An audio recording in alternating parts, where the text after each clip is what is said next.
Nous, vraiment, notre ADN, c'est de se dire qu'on peut faire du SEO sur l'ensemble des moteurs de recherche et que c'est indispensable. On a créé PinSuggest, on répondait à un besoin de la part des experts SEO qui travaillaient sur la plateforme Pinterest.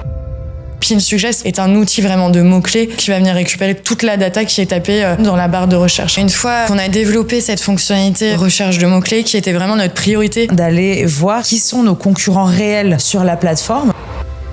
Et puis ça nous permet de nous situer aussi par rapport à cette concurrence. Est-ce que je fais partie de ce top 25 des comptes les plus visibles? On est du coup sur une plateforme qui est beaucoup plus simple en termes d'expertise SEO. Là, j'aurais pas la même performance que si je suis visible dès les premiers résultats. Ça va nous permettre de récupérer en quelques minutes des centaines voire des milliers de mots-clés.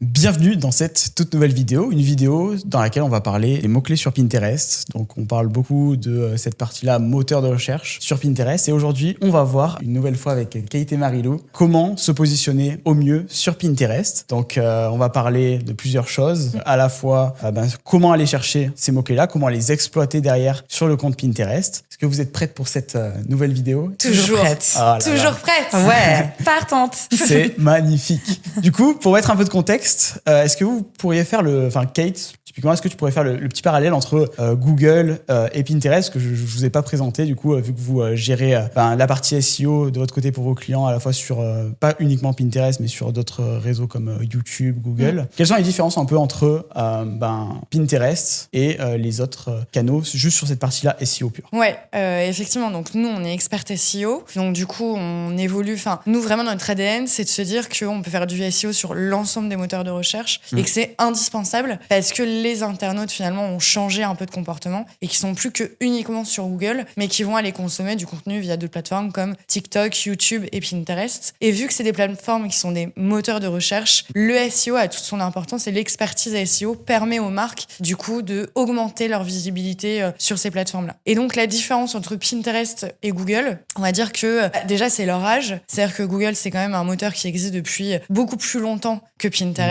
Donc on a une complexité algorithmique qui est beaucoup plus importante sur Google. Donc sur Pinterest, on va dire qu'on est sur une plateforme assez récente, mais très performante et très innovante sur la partie notamment visuelle, qui est très challengeante pour nous. Mais ce qui est intéressant, c'est que on est du coup sur une plateforme qui est beaucoup plus simple en termes d'expertise SEO. Il y a moins de critères algorithmiques. C'est plus rapide en termes de temps pour se ranker typiquement. Exactement. Ce qui veut dire que déjà pour nous, ça a été beaucoup plus facile d'identifier les différents critères à prendre en compte pour les marques qu'on veut positionner et que c'est beaucoup plus rapide parce que quand on a une expertise SEO avec soi pour permettre d'être visible, du coup on capte beaucoup plus rapidement et donc on va aller se positionner beaucoup plus vite. Par exemple sur Google, sur des mots-clés qu'on peut appeler très génériques, donc généralement des mots-clés qui contiennent un ou deux termes, on va se dire que ça peut prendre énormément de temps à être positionné dessus, qu'il va falloir d'abord aller se positionner sur de la longue traîne et que potentiellement, je dis bien potentiellement, un jour on arrive à être sur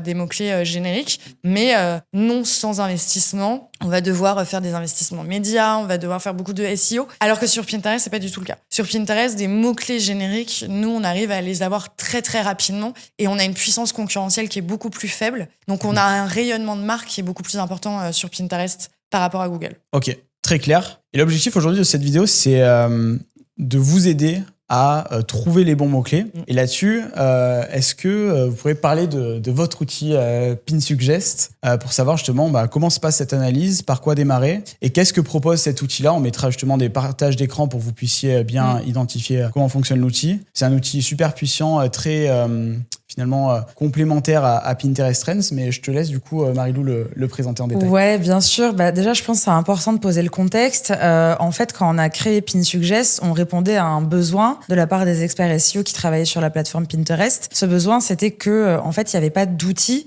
qui existaient sur le marché, même pas chez Pinterest, qui nous permettaient d'aller récupérer de la data autour des mots-clés, donc d'aller identifier les mots-clés qui étaient tapés par les internautes sur la plateforme Pinterest. Donc vraiment, c'est pour ça qu'on l'a créé. On n'est jamais mieux servi que par soi-même finalement. Et donc PinSuggest, c'est un mot-clé, en fait, c'est un outil qui a 3 fonctionnalités principales. La première, c'est d'aller identifier et récupérer l'ensemble des mots-clés qui sont tapés sur Pinterest autour d'un secteur d'activité. La deuxième, c'est de vous permettre de pouvoir faire une analyse de visibilité de votre compte Pinterest, de vos épingles sur ces mots-clés. Et la troisième fonctionnalité permet de faire un benchmark concurrentiel, donc d'aller identifier quels sont vos concurrents, donc les autres comptes qui sont présents et le plus présents sur la plateforme, sur ces mots-clés, sur ce champ sémantique. Et du coup, ouais, c'est l'outil qu'on utilise à chaque fois pour les comptes qu'on accompagne. Exactement. Exactement. Et c'est vrai que nous, on parle beaucoup d'expertise SEO et que c'est les experts SEO qui utilisent l'outil, mais parce qu'on a un biais, parce que nous, on est experts SEO. Mais en fait, on s'est rendu compte, depuis que l'outil existe et les différents retours qu'on a pu avoir par rapport à notre audience, c'est que même les gens du social l'utilisaient parce que ça leur donnait des idées de création de contenu et de stratégie sociale. Ça peut être aussi des stratégies ads pour nourrir aussi les différentes publicités, de savoir les mots-clés qui étaient tapés. Donc finalement, on se rend compte que ce besoin vraiment de savoir, d'avoir de la data, quoi, de pas être sur une stratégie au doigt mouillé et de savoir ce que tape l'audience, en fait, elle touche l'ensemble des métiers du digital qui peut s'intéresser à la plateforme Pinterest. Ouais, carrément. Et là-dessus, du coup, est-ce que tu pourrais détailler, Marie-Lou, justement les trois parties? Donc, on démarre sur la partie recherche de mots-clés, ouais, pour comprendre les mécanismes. Ouais, bien sûr. C'est très simple. C'est très simple d'utilisation. C'est-à-dire que vous allez sur l'outil, vous créez un compte, et puis, je sais pas, vous travaillez pour un acteur de la décoration, par exemple, de la décoration d'intérieur. Donc, vous pouvez venir taper, en fait, renseigner plusieurs mots-clés génériques très larges comme décoration d'intérieur, canapé, table basse, fauteuil, etc. Dans le moteur de recherche Pinsuggest. Vous lancez l'analyse et lui, il va venir récupérer en fait l'ensemble des mots-clés qui sont tapés, donc l'ensemble des suggestions de mots-clés à partir d'un mot-clé racine. Donc ça va nous permettre de récupérer en quelques minutes des centaines, voire des milliers de mots-clés en fonction de la variété sémantique de votre secteur d'activité. Et ce qui est très intéressant, c'est que cette data-là, finalement, donc ces mots-clés, avec de la data vis, ils vont être classés par niveau. C'est-à-dire qu'en face de chaque mot-clé, on va retrouver une petite étiquette, niveau 1, 2, 3, 4. Et ces niveaux, en fait, ils sont associés à un mot-clé en fonction de la fréquence d'utilisation de ce mot-clé.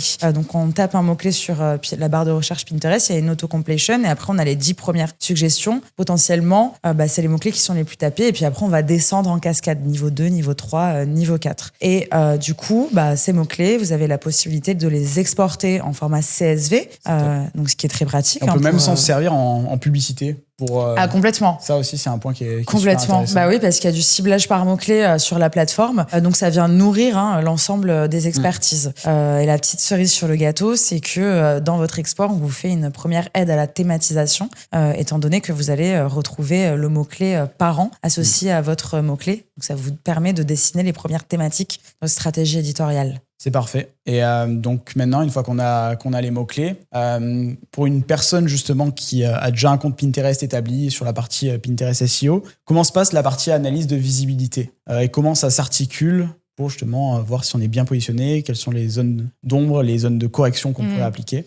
Effectivement, une fois qu'on a développé cette fonctionnalité recherche de mots-clés qui était vraiment notre priorité parce que pour le coup, avancer sans data, c'était compliqué. On a continué ce process de méthodologie de l'expertise, c'est-à-dire que ok, maintenant j'ai mes mots-clés, je travaille mes mots-clés à travers mon compte Pinterest, mais maintenant, comment je sais si je suis visible sur ces mots-clés-là? Et c'est vrai que sur Pinterest Analytics, qui est donc natif à la plateforme à partir du moment où on a un compte pro, on a certes de la data sur les performances de notre contenu, mais on n'a jamais la corrélation avec les mots-clés. C'est-à-dire que comment j'ai eu cette performance, tu ne le sais jamais. Tu ne sais jamais d'où vient la performance. Et donc, c'est pour ça qu'il a fallu développer, nous, la deuxième fonctionnalité de Pinsuggest, qui était à partir de mes mots-clés, de avoir vraiment une analyse approfondie de la visibilité de mes contenus et de retrouver ces repères aussi SEO. C'est-à-dire qu'on a voulu que la visibilité, elle soit par vraiment tranche, donc de 1 à 10, de 10 à 20, de 20 à 30. Alors, il n'y a pas de pagination sur Pinterest, mais on l'a compté comme un scroll, c'est-à-dire un scroll, ça fait à peu près de 1 à 20, deuxième scroll, et qui fait un peu office de page pour que cette analyse de visibilité, elle soit vraiment liée à la performance. C'est-à-dire que certes, je suis visible sur mes mots-clés, mais si je suis visible au bout de 4 scrolls, j'aurai pas la même performance que si je suis visible dès les premiers résultats. Donc, on a voulu reprendre les codes du SEO pour vraiment qu'il y ait cet œil très performance. Donc, on retrouve ces tableaux-là où on voit par mots-clés combien de contenus sont positionnés de 1 à 10 et de 10 à 20. Et après, quel type de contenus sont visibles sur ces mots-clés-là. Donc, à la fois les URL et à la fois les visuels, parce que les visuels sont hyper importants. Donc, on a cette granularité de quel type de contenu sont vraiment visibles. Donc ça, c'est toute la partie analyse de visibilité sur PinSuggest. C'est parfait. Et une fois qu'on a cette analyse de visibilité, on passe sur la partie benchmark concurrentiel pour savoir qui sont les différents compétiteurs. Donc comment c'est affiché de manière visuelle cette partie-là. On mettra dans tous les cas toutes les captures d'écran, etc. pour vous montrer. Oui, alors c'est vrai qu'on a voulu injecter de la data vise dans l'outil parce que quelque chose qui est important aussi quand on travaille en SEO ou sur n'importe quel levier d'acquisition, c'est de pouvoir faire des reporting aussi à ses clients. Donc vous avez la possibilité notamment d'aller exporter, enfin pas d'exporter, mais d'afficher directement toute cette donnée sous forme de data vise. Mais pour revenir au benchmark, je me suis un peu éloignée. En fait, on va venir prendre le top 25 des domaines et des comptes Pinterest qui sont le plus visibles sur les mots-clés et on retrouve les mêmes tranches que Kate vous a citées, donc de 1 à 10, de 10 à 20, de 20 à 30 et tout simplement ça se matérialise sous forme de graphique pour avoir, on voit bien le premier et le dernier par rapport au nombre de fois où il est visible et sous forme de tableau aussi pour que ce soit plus facilement exploitable pour les experts aussi. Donc voilà, ça nous permet en fait de vraiment d'aller voir qui sont nos concurrents réels sur la plateforme et donc potentiellement d'aller identifier des best practices aussi que nous, on n'aurait pas mis en place, que le compte n'aurait pas mis en place. Et parce que parfois, il y a une petite différence entre nos concurrents marché et les concurrents de visibilité. Donc c'est toujours une data qui est importante à traiter. Et puis ça nous permet de nous situer aussi par rapport à cette concurrence. Est-ce que je fais partie de ce top 25 des comptes les plus visibles? Et du coup, en fonction de l'accompagnement, de voir évoluer cette visibilité parmi les concurrents et d'aller surveiller aussi, tout simplement, s'il y a des concurrents qui perdent, qui prennent de la vitesse, etc. Ah, bien sûr. Et je pense qu'il y a beaucoup de personnes qui se disent ça, c'est des fonctionnalités qu'on n'a pas sur Pinterest Trends. Et quelles sont les différences justement entre PinSuggest versus Pinterest Trends pour comprendre les différences? Est-ce que c'est complémentaire? C'est vrai que c'est une question qu'on nous pose souvent parce que Pinterest Trends a énormément évolué depuis ces dernières années. Mais pour le coup, ça n'a absolument rien à voir et c'est très complémentaire. C'est-à-dire que sur Pinterest Trends, c'est vraiment un outil qui nous permet d'identifier les tendances, comme le nom l'indique, donc qui sont très saisonnières. C'est-à-dire alerter les marques de « attention, on voit apparaître par exemple les premières requêtes liées à Noël dès le mois d'août et donc voir les différentes courbes d'évolution de popularité de certains mots-clés. Donc ça, c'est plutôt pour piloter une stratégie très saisonnière liée au marronnier, mais pas pour aller récupérer vraiment un champ sémantique qu'on va pouvoir aller développer sur le long terme et en stratégie éditoriale pour notre marque. La preuve, c'est que quand on tape un mot-clé sur Pinterest Trends, on va avoir 3-4 suggestions, mais qui sont pas forcément en plus les mots-clés les plus tapés, mais qui sont juste les mots-clés qui, en ce moment, sont tapés.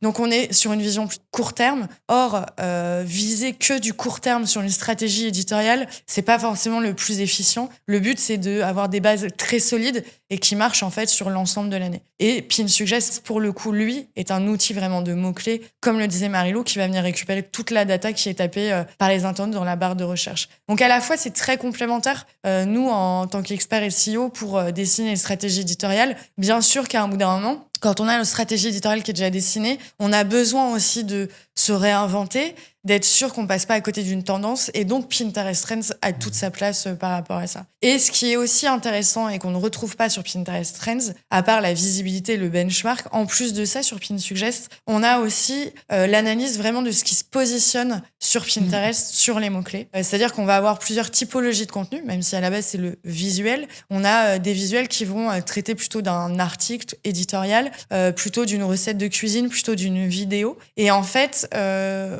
on l'a traité, nous, dans PinSuggest, et donc, à travers notre data vise, on est capable, sur un champ sémantique, de vous dire, là, la concurrence, c'est plutôt des articles de blog ou des formats plutôt vidéo, ce qui permet d'être encore plus précis dans sa stratégie éditoriale. Donc, on est vraiment sur la construction plutôt que de l'affinage de tendances et de saisonnalité. Ouais, complètement. Ouais, parfait. Est-ce qu'on a d'autres points à rajouter par rapport à PinSuggest? Je trouve ça très complet. Tu trouves pas ça assez complet déjà, PinSuggest? Franchement, on l'a pas bien bossé déjà à travers ça. Il y a déjà 3 features, je suis autant, il y en a peut-être une 4e cachée. Oui. Ça va arriver. Oui, c'est vrai, ça va arriver. On peut d'ailleurs déjà en parler, parce qu'effectivement, un outil, on a toujours envie, puis on a toujours des nouvelles idées, forcément. Au fil de nos différentes expériences qu'on peut avoir ensemble sur les différentes marques qu'on accompagne, forcément, il y a d'autres choses qui pop, et on s'est dit, là, ça serait cool d'avoir ça ça et tout. Là, ce qu'on est en train de développer, c'est l'historisation. C'est-à-dire que là, ce que vous avez, c'est une visibilité à l'instant T. Mais le but, c'est que PinSuggest vous accompagne vraiment dans votre stratégie long terme Pinterest. Et donc, c'est qu'au fur et à mesure, vous voyez, au mois d'octobre, j'étais positionnée entre la première et la 10e. Et au mois de novembre, sur un autre champ sémantique, finalement, je suis entre 10 et 20. Et donc, de voir l'évolution de positionnement sur vos mots-clés avec des rapports d'historisation. Tout à fait. C'est un mot qui est pas facile à dire. Tu l'as très bien dit. Ouais, c'était pas facile. Mais ça nous semble indispensable pour piloter vraiment la performance sur le long terme sur PinSuggest. Génial. Ouais. Bon, franchement, hâte de voir tout ça. Ouais. Allez-y. Ouais. Il y a la possibilité, donc, du coup, de tester l'outil en créant un C'est ça. compte. C'est gratuit. Exactement. Ce test est complètement gratuit. Vous pouvez nous faire des retours aussi si vous avez des idées d'amélioration de l'outil. On a un chat. Voilà, il y a un petit chat dans lequel vous pouvez écrire. Et puis, la team PinSuggest est hyper sympa. Donc, vous pouvez aussi nous envoyer des petits mots d'amour et aller nous suivre, aller suivre la page sur les réseaux aussi. Ouais, magnifique. Dans ce cas, je mettrai tous les liens en description. Donc, on se retrouve dans de prochaines vidéos. C'était Luc, Kate et Marilou. Ciao.